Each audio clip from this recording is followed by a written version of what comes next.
Hello, welcome to my cooking video.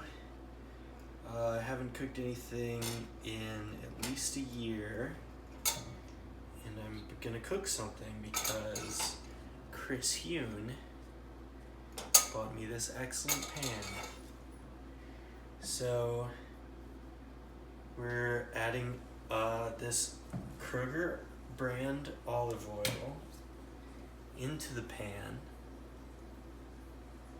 And I'm gonna be using kind of a lot. I don't really know how well this is gonna turn out. Probably quite poorly, but I have some various cut up items here, cut up foods.